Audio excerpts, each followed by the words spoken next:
This beastly weapon costs almost 2 billion coins. And regardless of how difficult or easy you think it is to make this fortune, the reality is a large majority of the Skyblock player base just can't afford it. Anyway, regardless, pretty much everybody who doesn't have a Hyperion who plays Skyblock wants a Hyperion. Why would you not? It is undoubtedly one of the best tools to hide a skill issue and lets you skip a lot of progression. For example, you wouldn't catch me in the Crimson Isles without a Hyperion. Within Skyblock, there's plenty of alternatives. For example, if you can't afford or don't have the requirement to use a Terminator, then you just simply become a Jujunon. And that's why today we're going to take a look at some budget Hyperions. And yes, this video is inspired by probably 2 videos that were made in the past, so I'll leave links to both of them in the description. Okay, so the first weapon that we're going to be taking a look at today as a budget Hyperion is the Fire Veil Wand. For about 13 to 14 million coins, the Fire Veil Wand gives us plus 50 damage and plus 200 intelligence. Its right-click ability, Fire Veil, creates a veil of fire around you for 5 seconds, dealing 474,127 damage per second to mobs within. Of course, that figure is going to change depending on your setup. It's got a mana cost of 150 and a cooldown of 1 second. Allow me to demonstrate. I mean, it's pretty much that simple. You right-click and then it kind of just deals damage to anything around you. I mean, as it says on the ability. But yeah, it's pretty OP. We're dealing 1.5 million damage, basically, when it's in the radius.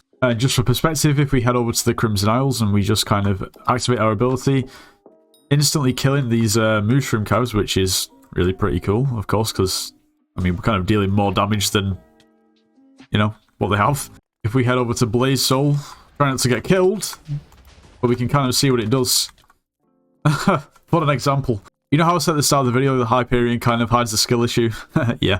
But anyway, as you can see, it's basically just going to deal a ton of passive damage to mini-bosses and pretty much anything. Now, the great thing about the Fire Veil is it doesn't really use that much mana either, because it's kind of once every 5 seconds. So yeah, Fire Veil Wand, honestly very useful for a number of things. And it's definitely not a bad mage weapon for the price. Is it better than the Hyperion? Of course not, but we can't really compare these 2 weapons in that sense, considering the price difference. The Hyperion is 1.8 billion coins with the scrolls for a reason. Before we move on, if you are planning on purchasing anything from the Hypixel store, make sure to use code NITROS, it gets yourself 5% off. Also, you should subscribe to the channel, it does help out a lot. And you should join the Discord server. We offer Slayers and Dungeon carries, so if you need carries, or even want to carry and make some coins, you should go down in the description and join the server. Now, I just want to mention 2 things very quickly. There are pieces of equipment, they're not weapons, but I think it's just useful to know. First of all, use the Implosion Belt. If you're using something like a Hyperion or a Glacial Scythe, something that deals explosive damage, an Implosion Belt is a must-have, considering it increases all explosion damage by 25%. Also, Gauntlet of Contagion is not a bad one to have. I mean, as you saw earlier on in the video when I showed the budget Hyperion videos that have already been uploaded onto YouTube, 30virus describes this as a budget Hyperion in itself. Yeah. Killing an enemy causes an explosion, dealing 10% of their total health as damage to all enemies within a 2-block range. Enemies in the blast radius will also be contaminated, causing them to explode on death. It's a nice added extra. Anyway, next up, we're on to the Glacial Scythe. Now, I actually have just purchased one of these, and I've not used one of these for so long. It just cost me 58 million coins. So, substantially more expensive than the Fire Veil Wand, although, it's much different. The Glacial Scythe's ability is Ice Bolt. Shoots 1 Ice Bolt that deals 50,347 damage. Of course, that's going to change on your setup. And slows enemies hit for 5 seconds. When hitting the ground, also creates an explosion of 3 blocks, dealing the same damage. Mana cost 30. Well, actually 38. My eyes are terrible. Now, of course, you're going to be able to spam this and spam this over and over again, so having Ultimate Wise 5 is pretty important. So there's not really anything else to do other than test it out. So we're going to deal 354k per right click, which isn't too bad, but we can spam it. Okay. Just like we can with the Hyperion. But of course there's one distinctive difference between this and a Hyperion, and of course that's the fact that this is, well, ranged. Imagine you can LCM, but not in dungeons. Other than we're right clicking, so it's not an LCM. But I mean, we know it can kill these zombies, we need to move on. Crimson Isles is such a useful testing ground considering, well, everything has so much health. Okay. Let's see how quickly... Okay, that was really quite quick. Let's try this again. See how quickly we can take everything... Okay. Yeah, this is really not bad. I feel like we're dealing some additional damage as well. Yeah, we're dealing 800k damage, but that's probably potentially down to the Gauntlet of Contagion. Also, the Implosion Belt is obviously helping too. I'm trying to figure out if it's actually better to do a direct impact or actually hit the floor, because then it's going to deal damage to multiple. So maybe the play is not... If you've got a cluster, then it's going to be way better to hit the floor. Yeah, interesting. But yeah, honestly, I used this when it first came out a long time ago, and since then I haven't really used it, and I thought it was really quite underwhelming at the time. But for the price, this is not half bad for 60 mil at all. Majority of the mobs aren't really an issue at all, because you can spam. You know, due to the terrible TPS and the Crimson Owls, it's kind of... I mean, look at this. Do you want me to hit you any more times before it actually registers? But I wonder if this has any use with grinding flares, because of course that's pretty important, especially the Gauntlet of Contagion on, for, well, just grinding the Crimson Owls in general. I mean, it's not... Okay, somebody's grinding them, but it's not bad, actually. Let me actually have a proper go. We can spam it, and it's not bad. We don't have to get close. You'd have to watch out for stepping in the fire or whatever it is from the magma boss, but it's not as good as a Hyperion, but this isn't not bad at all. For 60 million coins, yeah, okay. I mean, I am probably really annoying this person stealing his flares, but sorry. Yeah, I've got to say, I am actually quite impressed, and I'm actually pleasantly surprised. For the price, this isn't bad at all. Completely different to the Hyperion, so yeah. I mean, just imagine you could shoot the Hyperion, and that's pretty much what it is. Okay, next up we're on to the Yeti Sword. This weapon just cost me around about 75 million coins. I realised the Glacial Scythe wasn't recombobulated, and this is, and the 5L1 wasn't recombobulated. It's not going to make a big difference. Anyway, the Yeti Sword's ability. Terrain Toss.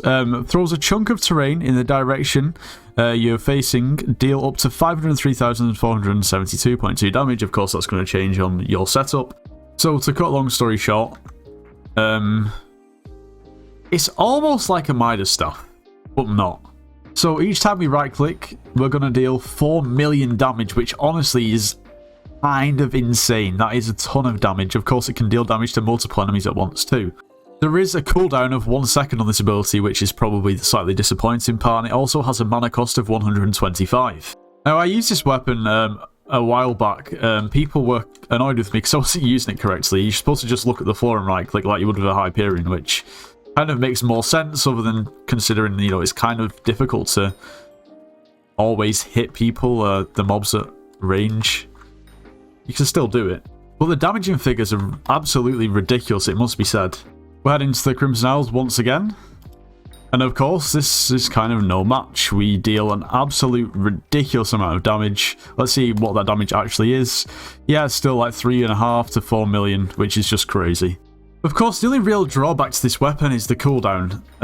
So it's one-hit damage. Most definitely out-damages something like a Hyperion.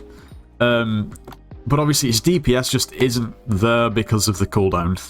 By the time you've waited for the cooldown to pass and then right-clicked again with the Hyperion, you could have probably already right-clicked 3 or 4 times. So yeah. But I'd say this is definitely the closest thing to a budget Hyperion that we've looked at so far. The Glacial Scythe is really good. It's just like a ranged Hyperion, I guess. The Fire Veil one is much more of a budget option. And I guess you could maybe even grind flares with this. Like, you can just... kind of. Oh, I'm using a Hyperion. That's probably why it was working so well. Yeah, I need to actually swap these weapons, so I'm not using the Hyperion. Okay, so if we try and... I mean, we have to switch to AOTV, which I guess is what it is. Oh my god, the TPS is just it's unplayable. What is going on? Okay, it's okay for flares, but I'm having real TPS issues at the moment, I'm not going to lie. Oh my god, this is unplayable. Personally, I think the Yeti Sword is a little bit underrated, especially for the price. I don't think it's bad at all. Okay, and for the final weapon that we're going to be testing today, we have, of course, the Midas Staff. This one has Smite 5. Maybe we should put something a bit better on there. Yeah, at least Smite 6 to match everything else. Now, this weapon just cost me 303 million coins, I believe. Where is it? 303 million. It's probably going to drop in price, considering Scorpius is coming up in just a couple of days, so you might be able to get it for cheaper. However, if we actually take a look at the Midas Staff and what it actually does, it gives us the ability here, Molten Wave. Cast a wave of molten gold in the direction you are facing, deals up to 994,739 damage. Of course, once again, this will change depending on your setup. The my cost is 250, so ultimate wise is essential, and it's also got a cooldown of 1 second.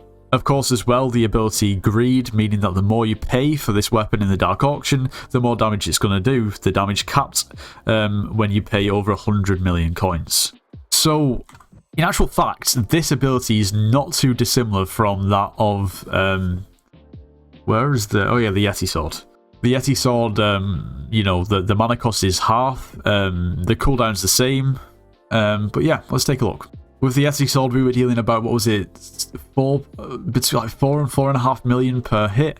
With the Midas Staff, oh my god, that is a ton of damage. 7.1 million per hit, which is absolute insanity. That is ridiculous. 7.1 million damage per hit. And obviously that can damage multiple enemies at once.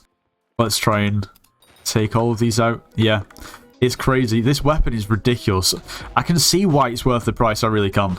And if I'm being honest, it might just about be the best budget Hyperion. Now you might be thinking, oh, this does more damage than a Hyperion, so why is it so much cheaper? Well, it does do more damage. Like I said, the Yeti Sword does more damage technically than a Hyperion. It does more one-hit damage. But there's a 1 second cooldown, so if we try and spam this, that's as quick as we can spam, okay? If we use a Hyperion, in the space where we've had to wait for our Midas Staff cooldown to run out, we've literally used the Hyperion 4 or 5 times. But this is still a crazily good weapon. In the Crimson Isles again, of course. Yeah, fine. We still deal 7 million damage. That's not really going to change anything. Still ridiculous. We can more than hold our own here.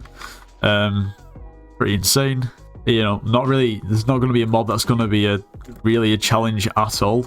Flares are probably going to be a no-go. Realistically, it's just not going to happen. It just isn't going to work. But maybe a mini-boss like Mage Outlaw. A ton of damage can be dealt, as you can see. Yeah. Not quite as good as the Hyperion. But pretty cool. I'd probably say it's slightly slower than with the Hyperion, but what do you expect? For a fraction of the price, we can still do it relatively quickly, dealing about 1.7 million per hit to Mage Outlaw. Now, that's all well and good for outside of dungeons, but how about inside of dungeons? How do these weapons fare? It's a good question. Well, how about the 5L wand? It's not dungeonizable, but it's still pretty damn OP. This is just a floor 6, and to be honest, I have probably too good gear to be struggling on floor 6, so it's kind of understandable why I can kill these so easily, but still, considering it's not dungeonizable, what is this? All I have to do is run through them. That's quite simply it. Anyway, moving on to the Glacial Scythe. Let's see what this thing can do. Okay. 2.9 million damage. 2.5 was that? Okay, this isn't bad. It's not great. It's nothing too special, but it's not bad. Honestly, I thought from the way it performed outside of dungeons, it would actually be doing quite a lot more damage within dungeons, but that just doesn't seem to be the case. Honestly, it's a little bit underwhelming. Thought it would be much better than it actually is, but it's still not bad. Realistically, I mean, it can still clear really easily, but like I said, again, this is just a floor 6. Anyway, now onto the Yeti Sword. I have high hopes for this. Yeah, that's pretty good. That's pretty damn good. It's basically, honestly, the Yeti Sword is just a Hyperion with cooldown, if I'm being completely honest. Let's see what it can do against, I mean, I can see a Frozen Adventurer. Yeah, I mean, it does a ton of damage, so I'm not surprised. And we actually deal... How much damage actually is that? 12 million? 26 million? Wow. That's kind of crazy. Yeah, it's pretty impressive. Now we go on to the Midas Staff. Okay, here we go. 69 million damage, okay. Oh my god, it's a 60 million damage. That is insane. That is crazy. That is crazy numbers. 31 million, but some hit for 60, 70 million damage. Like, what? It's insanity. The damage that... I mean, I know it's got a cooldown, but the one-hit damage is just absolutely insane.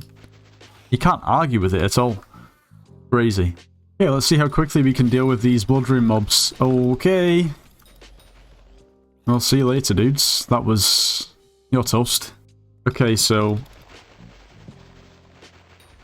well, this is really making light work of pretty much everything. I'm not going to lie. I mean, a Hyperion makes lighter work, but come on. For 300 mil, this weapon is insane. So the next time you think to yourself, I really need a Hyperion, ask yourself, do you actually really need a Hyperion? The answer is probably yes. However, there are some cheaper alternatives that I've gone through in this video. Anyway, if you did enjoy today's video, make sure you do leave a like, subscribe if you're new, and I'll see you in the next one.